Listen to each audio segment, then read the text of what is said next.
Seorang anak laki-laki yang baru berusia 14 tahun dengan keras kepala mencoba menarik busur besar yang biasa digunakan oleh orang dewasa. Itu adalah ujian berburu pertamanya dalam hidup. Ia mengerahkan seluruh tenaganya, bahkan tubuhnya mulai gemetar. Tetapi busur itu tetap tidak tertarik. Saat ia melihat kekecewaan di wajah ayahnya, ia menundukkan kepala karena malu. Di desa ini, setiap anak laki-laki yang berusia 14 tahun harus pergi sendirian ke hutan untuk berburu. Lalu keesokan paginya menunjukkan hasil buruannya di hadapan semua orang. Semakin besar hewan buruannya, semakin besar pula kehormatan yang didapat. Ayahnya sendiri pernah membunuh seekor beruang saat ujian berburunya dulu. Namun kini, anak itu bahkan tidak mampu menarik busur. Ia merasa upacara kedewasaannya akan dibatalkan. Namun ayahnya bersikeras bahwa ujian itu harus diselesaikan. Anak itu pun berangkat ke hutan.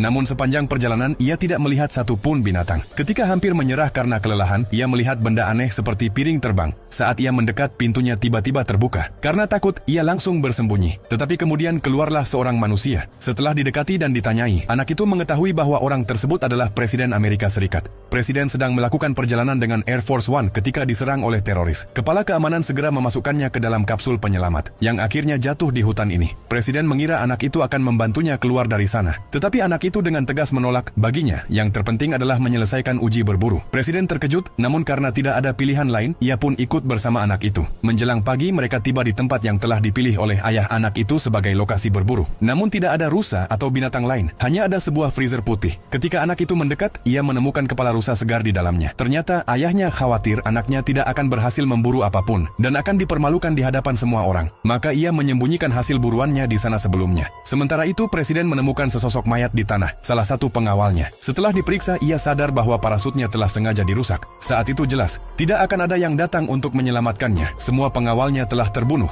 Tiba-tiba, kepala keamanan muncul. Kini semuanya jelas. Ia telah bersekongkol dengan para teroris dan datang untuk menangkap Presiden dalam keadaan hidup.